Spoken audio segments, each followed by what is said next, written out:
Welcome, ladies and gentlemen. It is your host, Movember Stashed Griever, with the most, bringing you guys the latest chapter review for Akatsuki no Yona, also known as Yona of the Dawn. Yona the Dawn, chapter 233. And I like this chapter. There's a little bit of a cliche and obvious, come on, really, sort of moment at the end of the chapter. You knew it was coming. It was so obvious. But then again, it's from a character that we really don't know a whole lot about. And frankly, I'm just kind of meh. So I didn't mind it. I actually really liked the chapter. So let's just get started, because I think this review, I always say it's going to be short, but I might have a lot to talk about.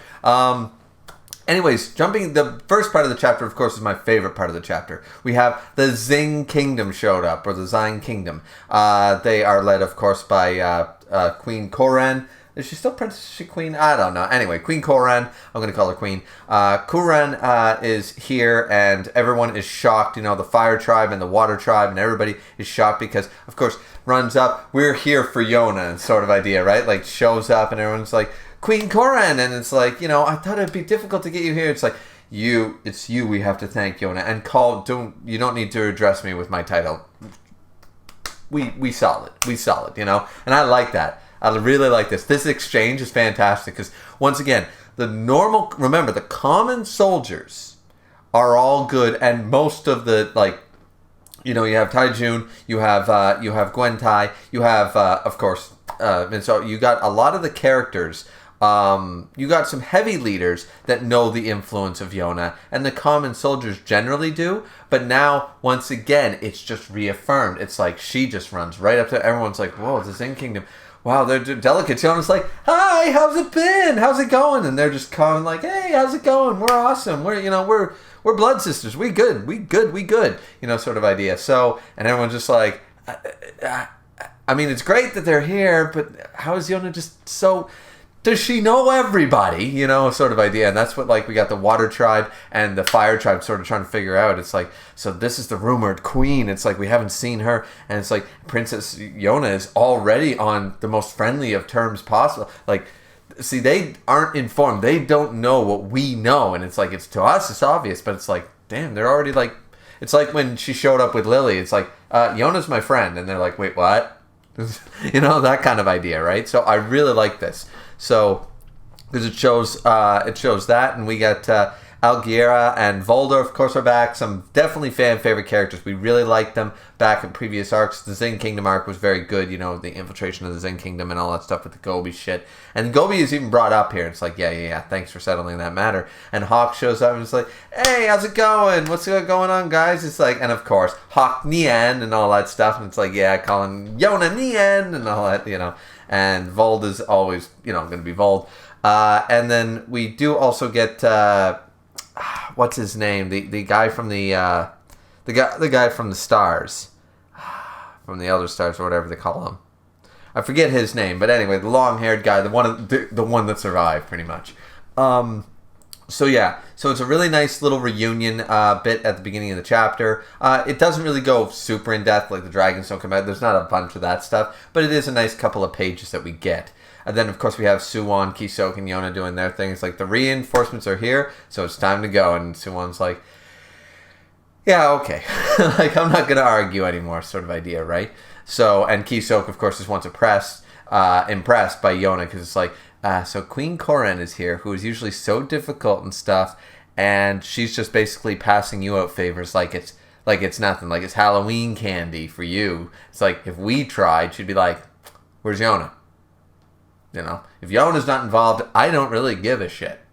But, you know, we'll do our bare minimum because, you know, subsidiary kingdom and all that. But, yeah, I'm not coming here directly. I'm not giving you all my might. But Yona asked, so let's go. You know, and Kisok is acknowledging that, once again, that is the reason that they're there. Now, our dude here, let's call him Pseudo Hawk for now. You know, our Pseudo Hawk is got a pretty badass looking scar across his eye. And just right before his eye, it looks, it's from the claws of those crazy ninja assassin dudes who are way too OP, once again, but we're not going to go back on that argument about how OP those guys are for no good reason. But it's a really cool scar. It's distinguishable, and we haven't had a lot of scarred individuals, not a whole lot. Like, of course, Yona's mother with the burns and all that stuff, but we haven't had a whole lot, so it's nice to see some lasting. Like, these guys get beat up all the time, and there's no damage remaining, after they're all healed up, and it's about time somebody had a nasty scar, like, to show they've been through some shit. Thankfully, as Hawk shows up and says, it clearly didn't impair your eye or anything like that. That's good. So here's some clothes, here's your knife, here's everything. And he mentions, I got to leave, right away. But it's wait a minute, just hold on. Because we think that Chow Gol, being the arrogant son of a bitch that he isn't just hightailing it back to that castle. No. And soo-won figures it out. And, I mean, it makes sense that soo-won would do it. Along with everybody else, is that Hawk and soo-won come to the same. I don't know if he's been informed. I doubt it, because the writers are not going to. The manga is not going to let us see a room with soo-won and Hawk where they converse, but we don't see it. That's not going to happen. So I believe that Hawk came to this conclusion on his own, just like soo-won, because they are of the same military mind. Is that Chow Gol is personality type A. Personality type A doesn't do what he did and then hightail it back going, oh wait, no. He's going to go bang his chest like he's a fucking gorilla. He's going to bang his chest like a child and go boast about it and be like, and he's going to go to the front lines, he's going to go to the encampments, and he's going to say, hey, troops, morale boost, guess what I did? You guys, it doesn't matter, you win, you lose, it doesn't matter, because don't worry, your king, your emperor did your job for you. While you guys were fighting the small petty fights, I was delivering the great blow to the enemy and stuff. He's going to boast about it. And they're not wrong. That's exactly what happened. They're not wrong. So it is well within the character to be a diva, to be, center stage, all that stuff. And they discuss this along with, they tell Zen Kingdom this. Soo-won's informing that. And, of course, Hawk is talking as well. Basically saying, so if you're right and Mei Nian was captured with her, then they're actually way closer than they think, and we just need to break into the encampment and get her back. That's all we got to do. So this is where they're like, all right, so here's the deal. We're going to go into the soldier's den, yada, yada, yada. Then, of course, we have jae-ha and the dragons all measure up and stuff, and they're just like, here's what we're going to go with you. It's like, no, you're not. Yeah, of course we are. It's like, your wounds are considerable. He's like, well, certain people are better at attacking from a distance, other people not. We got Kija doing his thing, being like, of course I will help. It's like, you are literally the worst person for this stealth mission. But still, the passion is there. Zenoshin, and jae-ha explains, funnily enough, jae-ha explains all about the dragons. It's like, locate a search. What if you had a body that wouldn't tire out no matter how long you ran? Or a superhuman arm that could destroy anything? Or eyes that could see, anything and stuff like that. And Hawk's like, why are you not mentioning your dragon leg, you dunce? Like, that's, quite useful. Why did you leave yourself out of this one? Like, what's going on and stuff? So, and here is one part that I didn't like, is that all of a sudden, for some reason, we jump away from this conversation. Because it's asked, it's like a dragon leg, and Key just like, yes, we are the 4 dragons. It's like, can we get the react? Nope, jump away from the scene. And I'm like, we could have had one more page. We could have had one more page of the shock. It's like, seriously? They are? Maybe we can do this, and with their help, maybe it's possible, and then jump away from the scene. Like, we don't even get a time to see the reaction to that statement until we're jumping back over to soo-won, Yona, and Koran, who says basically like, hey, if you're going on the assault, I'll let you have the 5 stars, so you get, I forget what his name is. I completely forget what his name is, but you got the middle guy with the long hair and stuff, then you got Vold, and you got Aguirre, or however you say his name. It's hard to keep track of these names when we haven't said them in so long. It's like, I know his name. It's like Algaria or Algaria. Oh, fuck, I can't even remember it. But either way, it's definitely cool because she's like, yeah, not only the 4 dragons, I'll give you my 4 dragons too. Here, take 3 of the Elder Stars with you. Take them, take Hawk, take everybody. Let's lead the ultimate elite force we can put together so they can go and crush, which is good because there's like 4 generals there plus Chagol, so they're probably going to need it. And where they're all banged up, it's not really going to be the fairest of fights. But if Hawk has who hasn't fully recovered, but Hawk with enough time to recover is going to destroy Chagol. He's going to grab him, throw him to the ground, and be like, yeah, your bullshit don't work on me. I'm the fucking Thunder Beast, motherfucker. So I'm, poetically speaking and plot narrative-wise, Hawk is not going to be the one to take on Chagol. It's just not going to happen. He might assist, he might help, he might have a clash, but which of course he'll win, but he's not going to be the one to do it because that's not, narratively, it's not his job. His job is probably to fight or try to convince one of the enemy generals like Riran or somebody like that to switch sides or to retreat or something, right? Don't know if that's actually going to happen because we already have one general betraying. It would kind of be cliche if another one betrayed, but if they find out about Mei Nian and Chagol and what actually went down and how he's a dick, then, which they already know that, but do they know how much of a dick? You know, like a dick measuring competition sort of idea, and he's winning by a landslide, you know. So, wait, that's actually a good thing. Anyway, doesn't matter. Point of the fact is that he is Chagol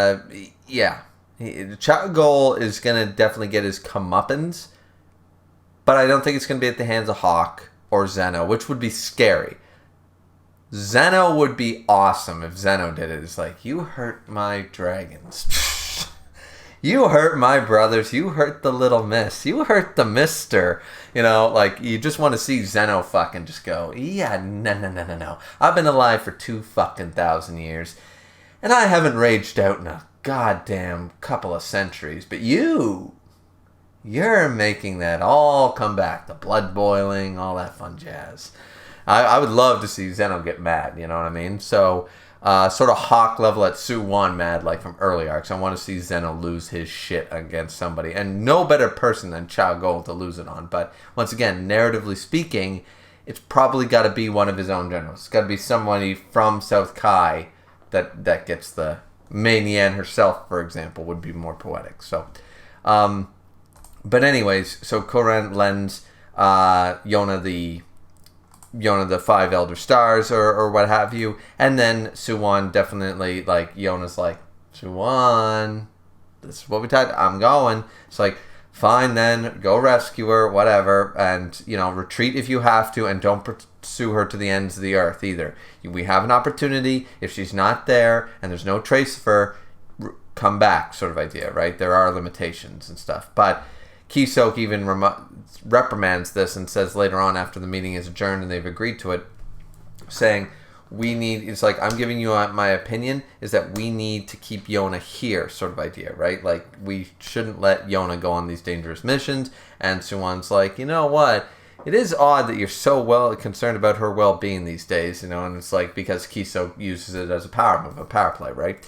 But apparently they're moving on to the next stage of a plan, or some description, or the next stage of the war or the battle, and it's probably maybe this is something that Yona's not gonna like, so it might be interesting to see while she's away what they enact that she would not approve of. I'm just assuming that would be the case.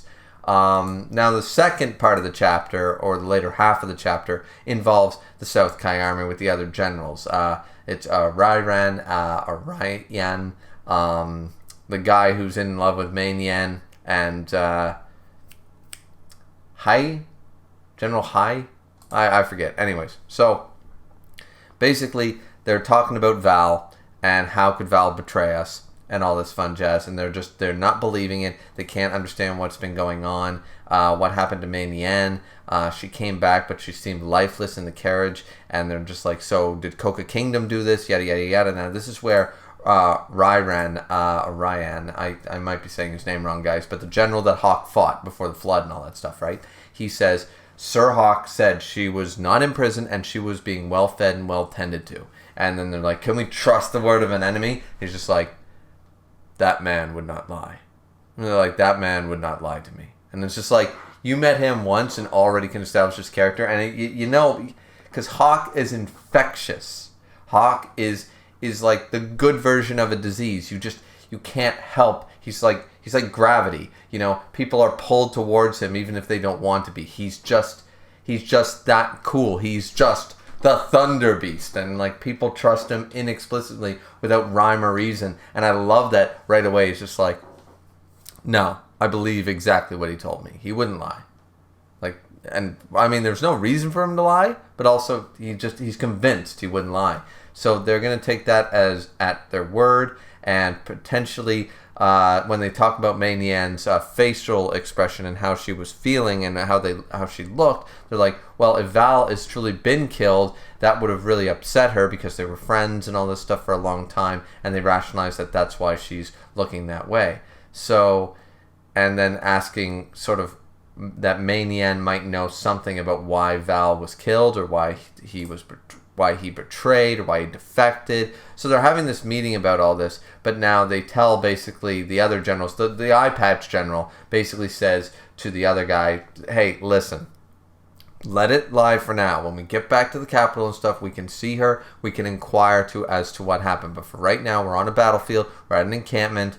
She's here. That's the main thing. Let's just leave it alone for now. Of course, this is the cliche part I was talking about. Of course, he doesn't leave it alone. He tries sneaking into the tent, impersonating one of these one of these medical people that's supposed to be tending to Mei Nian, and ends up going in and stuff. Sneaks in, finds her. She's quite beat up. Of course, remember her legs being slashed and stuff, so she's quite beat up and stuff, but they're trying to tend to her, and then ends up talking about General Val and why did he betray us and stuff, and that brings life into her because she's like, no, don't worry about me, you shouldn't give up on me, you shouldn't have come, like nothing's going to change, he'll find you, all this stuff. And then of course says, Val was only trying to protect me, he did nothing wrong, Val died because of me. Now she's convinced that Val is dead, as we know he's not, but even Mei Nian doesn't know the truth, that Val is actually still alive. So she's crying, she's weeping, and this is where we get like just this overwhelmed, like it's a bit of a monologue, like talking about like, okay, I know that they were like this and stuff like that, protecting Mei Nian. Of course so he's putting two and two together that of course Val would do anything to protect Mei Nian, but how does protecting a lady of South Kai end up being a cause for betrayal? It's not making sense. And then of course, as I said, the cliche thing, Chao Gol is here and and caught him, is like, what are you doing?